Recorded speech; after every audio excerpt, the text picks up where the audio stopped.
Alright everybody, welcome back to the channel. It's great to have you here. If you're a new member, welcome to the community. If you're a returning member, as always, awesome to have you back. So, this is one of the videos that I've wanted to get to for a long time. This is going to be the artist tip of the week number 2, and it's only happening like 9 months after the first one. But this is in a prime example of what I was trying to talk about before when I was saying it was really important for me to become a YouTube partner and get monetized.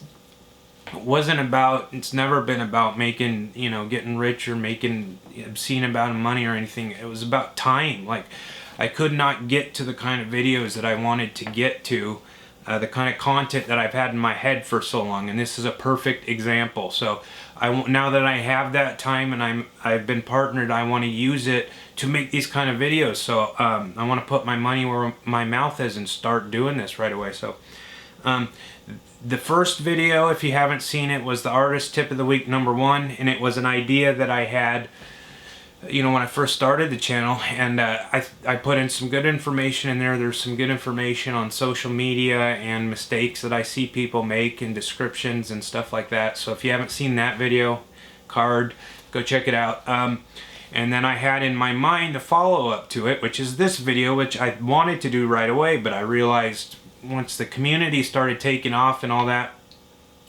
time-wise, it wasn't going to be something that I was going to be able to get to every single week. So I just kept putting it off until I could do it properly, and now I can. So here it is. So what this is going to be about is about making better videos. So artist tip of the week number 2, how to make better videos. And this is going to be a multi-part series. This is part 1. In this video, I want to talk about more the psychological preparation and the emotional level of preparation for making videos, and specifically videos where, like you're talking into the camera or talking about yourself, or if you're doing an intro or talking about your studio, whatever it is. Any time when you have to talk to the camera, that's one of the hardest things about being on YouTube that people don't realize if they haven't done it. When you hit that little button and it's just staring at you, that lens, you got to talk. So the next artist tip of the week video, which I'm going to try and bring out next week, is going to be more of the technical side of things. How to set up cameras, lighting, all of that stuff, mistakes that I've made. All of this is based around mistakes that I've made. I've made a lot of mistakes, but I've run businesses my whole life, and the way I've always succeeded with my businesses is by using this approach. I make a mistake and I learn from it, and I have a really detailed way about itemizing mistakes that I make and not repeating them. So that's kind of me sharing that with you. That's what this is about. If you've ever watched my channel, which I hope that you have before, you'll know that I hate making cuts, and I almost never make cuts. In fact, 99% of the content on my channel has been cut free. But the way I'm going to do this and the way it's formatted, there's so much information that I want to relay to you here, and it's already going to be a long video. I don't want to ramble forever. So what I'm going to do is there's 4 main points to each video. I'm going to do it in bullet point form. While I introduce each point, you'll see I'll have it written down here on the screen. You'll be able to read the bullet point. And I'm going to do a bullet point and explain that topic, and then I'll fade out and do the next bullet point, and so on. We'll get 4 of them. I'll put timestamps in the description box, so if you want to skip directly to whatever point that is important to you, you can do that. So I'll write this down in the description box. This is the preface, the introduction, and then so if you wanted to just skip past all of this, which would suck because I hope that you would like to hear me talk, but if you wanted to skip all this, you'll be able to in the description box. So, getting on to it, let's do bullet point number 1. So, research, don't over-research. This is, again, something that I learned from making mistakes myself. I am a very OCD type of person. I like to be prepared. I like to have all my information before I make a video. One of the reasons the shout outs are so time consuming is because I take notes, very extensive notes. I go through each and every channel. I read every, description of your channel that you email me. And what I do is I have notes for every video, and it's all typewritten. Basically, it's an overview of what I want to talk about. So if we're going to use a shout out, for example, I always do it the same way. I'll have your name, the name of your channel, and then I'll have written down little points about you, what I think are important or things that stood out to me, either in your personality or your work. And so in my mind, before I go into the video, I'll kind of know, okay, this is, so-and-so. Like, for an example, I think it was last week we had Yeshua on. I hope I got that right. Callie did it in the shout-out video. I think that's the way she pronounced it. Anyway, he did a Stan Lee piece, and that reminded me of a Marvel book that was very important to me as a young artist, called How to Draw Comics the Marvel Way. And so I was prepared, but I never script anything out. And it's never like fully, this is what you're going to say here. I like to be genuine and off the top of my head. And so when that Stan Lee piece came up in the shout out, I remembered that book that was like, a foundational book for me as an artist learning. So I gave myself the freedom so that when that topic came up, I could go off and talk about that Marvel book for a little bit, and I did. And then I eventually, I call it kind of giving myself room to roam. So I was talking about his work and the Stan Lee piece and that in my head. I just made the association to the Marvel piece. So I went and talked about that for a little bit, but then eventually I came back around to finish his part of the shout out. Now, if I pre-scripted the whole thing, like over-researched it and said, this is what I'm going to say here, this is what I'm going to say here, this is what I'm going to say here, there's no room for any of that spontaneity to happen. It's going to come off as contrite, in my opinion, not genuine. It's going to be something where you're stiff and you're not allowing yourself room to be yourself, or to not even about yourself. But if I'm doing a shout out, I can't fully give you, as an artist, I can't give you the credit or the presentation that you deserve if I've already written out what I'm going to say before I go into the video. Because what if I look at a piece while I'm doing the video, or remember something and I want to talk about it? If I already know what I'm going to say before I start it, there's no point in me even, I just read from a script, verbatim. To me, that's stale. It's not the way I like to do my videos. So I make sure that I'm prepared before I go into them, but I don't put too much information in my head to where I'm confused or I don't know where I'm going. Because if I have to memorize, a dictionary worth of stuff that I've written down, I'm gonna stumble and I'm gonna get screwed up, and then I'm gonna have to go to the paper and read it all, and then the video becomes boring again. So that's my first thing. It's important to me, at least in the kind of videos I like to do and the kind of videos I like to watch. I like to watch people being real, and I like to think I'm not the most eloquent or perfectly, I don't, case in point, there I just stumbled over a word. I don't present things like as smoothly as some people do, but I'm me, I talk the way I would talk to a friend when I talk to you guys, or when I speak in a shout out. I'm being honest. So that's a big component to that. Research, I do my research, make sure I'm prepped, but I don't over prep. So I'm not discombobulated before I start the video with an overload of information in my mind. Give yourself a basic outline of where you want to go, and then allow yourself to move around a little bit. Okay? So that's basically bullet point number 1. Research, don't over-research.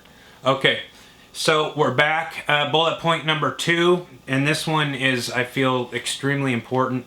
Feel good before you're shooting your video. So what do I mean by that? It's pretty self-evident. You want to feel good, especially, again, with these videos where you're getting personal and it's a lot of just you and the audience. You need to feel good about yourself. You need to feel energized and happy, and you want to be doing this. And that's how I feel now. I was stoked to make this video, and there's a preparation that goes into that. And I had some moments earlier in the channel where I filmed when I wasn't feeling good. I have, like probably a lot of you guys have, as being artists, and I know because a lot of you have contacted me. I have, you know, issues with anxiety, depression. I'm a diagnosed bipolar, so there are times when I'm not feeling good, and there are times when I filmed in that state, and I never watch those videos because I'm not really comfortable with those. I'm not going to take them down because I feel like that's a part of the channel, is me being honest when I'm not in a good mood or if I'm not in the greatest state of mind, but I learned from that. So, you know, case in point, like what I was talking about before, I wouldn't necessarily film if I was depressed again. So things that I do to prep, to feel good before talking, there's psychological research that backs this up too. It's the same kind of logic that goes into you know, keeping good hygiene about yourself, your car, your house, you know, keeping your belongings in order. When things around you are in order and you feel good, like for example, before this video, I got up, I did the dishes, made sure the kitchen was clean. I did about 2 hours on my bike, which I do every morning. I have a recumbent bike in the house. That gets me energized. It gets me in a good frame of mind. You know, I washed up, washed my face, you know, had a shave, that kind of thing, combed my hair. This all may sound stupid to you, but it really makes a difference because then I feel better. I feel good. You know, I put on my favorite shirt, you know, my favorite Leatherface shirt, because I'm obsessed with Leatherface, as you all know. But, you know, I have Ginger is usually close to me. She's right under the table. You put yourself in a comfortable environment so that before you film, you're already in a good state of mind, instead of being wherever you're at and then having to hit the button and go, okay, now it's time to talk to everybody. Like, you know, put on your pretend happy face even if you're not happy. So that's what I do before every video. You know, clean, make sure you're clean, make sure you're smelling good. If you have a perfume that you like, put that on. Make sure that you're in a comfortable environment. I'm in my studio. This is like my safe place, and we always film like in the living room in our home. So it's a place that we feel comfortable in, and I really think that makes a big difference. It may sound stupid or silly, but it doesn't. Those kind of things have a big psychological effect, and it'll help you be more natural, and it will help you be yourself, and it will help you make better content because it's you genuinely feeling good and emoting that you feel good. And again, that's one of those things that I still struggle with, especially when I first started. I was very uncomfortable talking to the camera. It's extremely daunting. If you haven't done it, just turn the camera on and watch that lens stare back at you and know that you have to fill every second with some kind of entertainment, and you'll get the kind of pressure that's on creators, especially when they're speaking on a personal level. So that's already stressful. So these kind of things are things that I've used that have worked for me, and I use before I film every video. So I do that whole routine, part of the OCD maybe, but I think it makes a big difference, you know, to film at a time of day when you're feeling good, to have a routine that makes you feel good before you film, and then hit that go button so that you know you're going to give yourself the best opportunity to be the best that you can be. Okay, so that's essentially the second bullet point, is feel good before shooting and make sure that you have a routine or something that puts you in a good state of mind. Okay, all right. So, on to bullet point number 3, and this one is a little bit of a carryover from number 2. At least there's some of the same, hi Ginger, some of the same principles that I talked about in bullet point number 2, feeling good, can apply to this as well. And this is be your best, but be you. And I feel like this is one of my biggest strengths on YouTube or in general, is I'm just myself. And like I said before, I'm not necessarily the smoothest, or, you know, I don't make the crispest videos where I'm, you know, some of these guys have it down to a science where it's like every word is like perfectly pronounced. Case in point, I won't cut that out. I stumbled over a word, that happens. but you know, where every word is pronounced perfectly and pre-planned and all that kind of stuff. Like, if you're that kind of person, there are those kinds of people out there, and quite frankly, I envy those kind of people. We all have been around them. The kind of people that can walk into a room and just command the whole room, and everybody gravitates towards them and all that kind of stuff. You know, natural salespeople.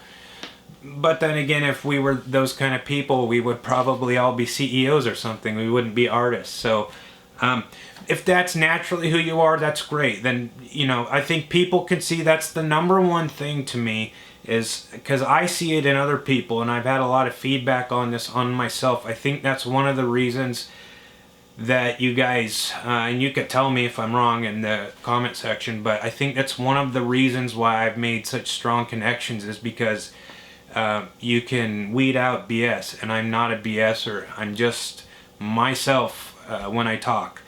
I'm trying to be the best version of myself, and again, I've prepped before the video by, you know, having research, all of the routine that we talked about in the last bullet point. So I've given myself the best opportunity to be my best self, but it's who I am, you know what I mean? This is who I am. This, if you were sitting here in my house, this is how I would talk to you, like if you were my friend. So be yourself, you know.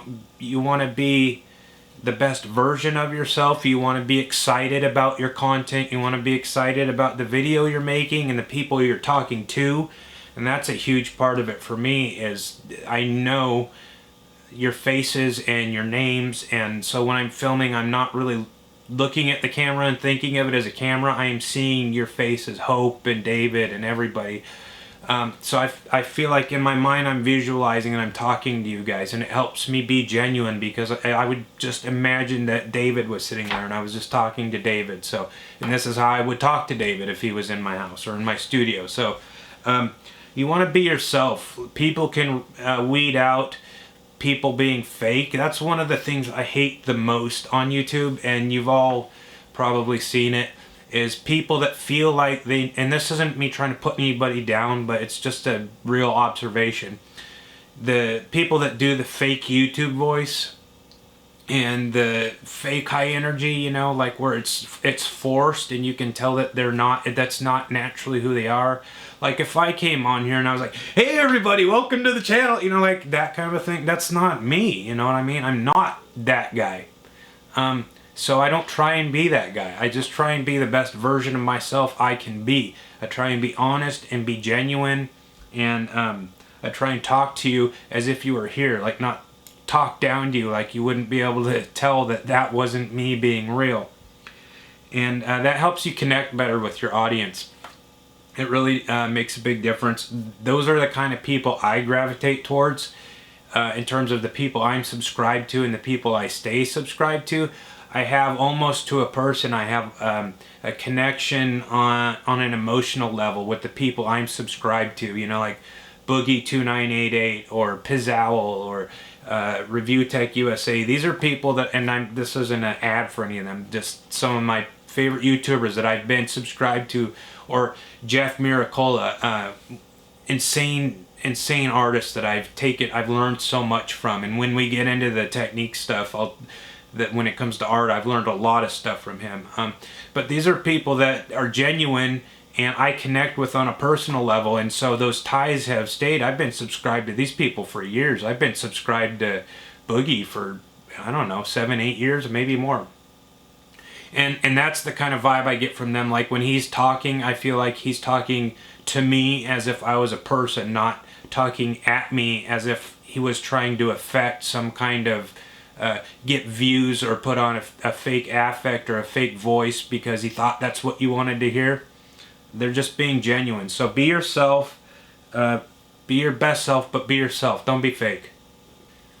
Okay, and the last point here is probably the one that, at least for me, has been the most useful and the one that I've found the most helpful. And I really struggled with this in the beginning when it came time to film the time lapses, and all, like if you look back at my content in my channel, like the first 7 or 8 videos were all time lapses. And during that time I was looking at other artists and trying to find other artists just out of personal interest, and that's kind of how the whole community thing evolved. Is I just saw how many people were buried, and I just started leaving comments, and then people started responding, so I felt like I kind of needed to present this community idea, and that's how that evolved. And I never, when I started the channel, had the intention of speaking to you guys on a personal level. I'm actually quite antisocial, almost borderline antisocial. But here's perfect example. I'm going to go off on a little tangent. I've left myself room in this video, and that just reminded me of something. This works for me because even though I'm antisocial, and it may sound oxymoronic, I love the format and the platform because I can be social and I can connect with you guys, but on my terms, where I'm comfortable. Then I feel I can really be myself and expose a lot of this stuff that I would not be comfortable exposing, to large groups of people otherwise. But I know we have this community, and that's one of the reasons I started this, is so that you guys can feel safer when you uploaded your videos. And it works for me because I know that I'm talking to you guys, so I feel comfortable and I feel safe. But anyway, to get to the main point of this, the point was that I was very uncomfortable when I first started. And so what I would do is I would take every take as if I was going to delete that take. So when I filmed my first take, in my mind, I was saying, okay, it doesn't matter what I say here, if I screw up or if I stumble over my words or if I completely lose track. This take is just going to be thrown in the garbage anyway, and then I'll do the second take, or the third take is going to be the one that I'm actually trying to get the video made on. And one of the reasons I almost never have to do second takes or third takes, and I'm not exaggerating if I say 90% of my videos are all, everything you see is like the first time I hit the record button and then I hit it, it's done, and I upload it. There's a couple of times where I screw up, like if I forgot to turn the microphone on, which has happened, or I forgot to do something else technical, which I'm going to share with you next week. And then I had to start the video over because I made a big technical screw up. But learning from your mistakes. But 90% of the videos, it's just one take. I just do it and then it's done. And one of the reasons that works for me is because every time I sit down to talk, in my head I'm going, it doesn't matter what I say here because this take is just going to get thrown out. And 90% of the time I use the take because having that mindset alleviates the pressure. And this was actually inspired by a comment that I read the other day. And was one of you, I don't know if you'd feel comfortable saying your name, but you'll probably know who you are when I say this. Left a comment saying that she wanted to do more personal type of videos on her channel, but was scared and intimidated by that thought, exposing herself. And I've gotten that from a lot of you that have written me personally or emailed me, and that is my advice to you on that. When you sit down and record the video, in your head, think of it as a garbage video. You're just going to throw it and delete it and tape over it.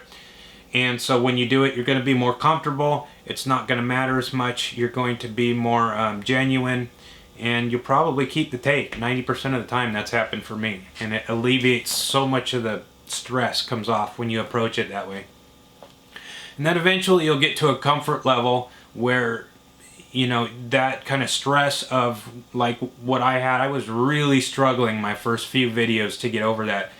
And now I still struggle, and like I said before, I don't pretend to be an expert here, but I feel like this is more comfortable and natural for me now, where the first few videos I kind of really had to push to get over that. So that's my advice on that. Take every first take as if you're gonna just delete it. And then if it is crap, throw it away, delete it. If it's good, keep it. So it's like if it turns out, well, it's a bonus, then you get to keep it, all right? That's my advice on that. I hope these have helped you. So that's the other thing too, I just want to add really quickly, hi Ginger, about the community is when I know I'm talking to you guys, we have a very specific advantage here that most people don't have on YouTube, is you know, when you get ready to push, you know, the little arrow button when you're going to upload a video, it can be extremely daunting, especially when it's something as personal as your artwork, or you talking about yourself or something personal. You feel those cold judging eyes already on you before you hit that little upload button. But one of the reasons I wanted to start this whole thing was to help myself and also to help you guys. And that's an advantage that we have, because when you upload a video, you know who's going to see it. 90% of the people that are going to see it, especially at first, are the community members. And you know that you're going to have that support when your video goes out there. So hopefully, when you decide that you want to take that leap and start making the more personal videos, hopefully that gives you a little bit of reassurance that the world isn't so cold and bleak. You're talking to the community here. So that's an advantage that we have that a lot of people don't have. So I hope you guys understand that. A lot of people just upload into that, you know, cold, dark YouTube world full of negativity and stuff like that. But we thankfully have the community. So to recap, the number one point, go back to my notes, is to research, but don't over-research. Be prepared, but give yourself room to roam, okay? Feel good before shooting. I have a routine. You don't necessarily have to have a routine, but it does help. Whatever gets you in a good state of mind, if it's listening to music or like I do, you know, I get everything around me clean. I clean myself, have a shave, or don't if I have a beard, but I'll trim the beard. You get the point. Feel good. Have something that puts you in a good state of mind before you start the video to set yourself up for success. Then number three, be yourself. Be honest. You want to be yourself at your best, but be you. Don't be one of those fake people. You know, it's cheesy and it's lame. Nobody wants to, you know, listen to you try and pretend to be something you're not. Just be you, and that's good enough, okay? Being yourself, people will connect to you, and people will actually appreciate the screw-ups. Believe me, I've had plenty of them, and I think people like that. One day, we talk about this with Callie all the time. We're actually keeping a lot of the outtakes, or the times when, you know, she burps or I do something stupid, and we're gonna have like a whole blooper reel of stuff that we've done. But anyway, be yourself. And then the last thing is do every take, especially the first take, or if you have another second take or whatever, just pretend that you're going to throw those away before you even start, just so there's no pressure on you. If they turn out well, great, you keep them. If they don't, throw them away and get to the next take so you can get it all worked out. That'll help you, especially in your first few videos, so you don't feel like every time you hit that record button for the first time, I have to get it perfect right away, because you're not going to anyway. So just pretend like you're going to throw that away and you're working towards getting the video made that you want to get made. And if, like I said, if it turns out well, then just keep it. So I think that's pretty much it. I've covered, you know, what I want to cover. I hope it helps you. Next week I'm going to start getting into some more of the technical side of things. Like I said before, one thing that I've done in the past is record a whole video and then realize that the microphone wasn't turned on, especially when, you know, it's a long shout out or something, and you go back and look at the footage and there's no audio, and you're like, oh god, I got to do that all over. That happened once or twice and then never happened again. So that's something that's going to be in next week's video, more the technical side of stuff, and more stuff like very specific things like that. Okay guys, so to summarize and wrap up, I hope that you enjoyed this. I hope that there was some information that would benefit you, and I hope that you got something out of it. If there's something specific that I didn't cover, or something specific that you're dealing with that you would like to see me cover, if I can help you with that, go ahead and leave that in the comments section. If you have a subject that you would like me to cover, leave that in the comment section. I'll see if I can get to that. So I'm going to premiere every one of these before they go up, and you can also see I'll post them on Instagram. I always post on Instagram before the videos are posted, so you can check out my Instagram. If you're not connected, connect to me there on the Instagram. Check out the premiere. You know, If you're not already, subscribe, the bell, you know the whole deal. So I hope this helped. I had fun making it, and until next week, we will be back with Artist Tip of the Week number 3, and we'll start getting into that technical stuff that I was talking about. All right, guys, we'll see you soon.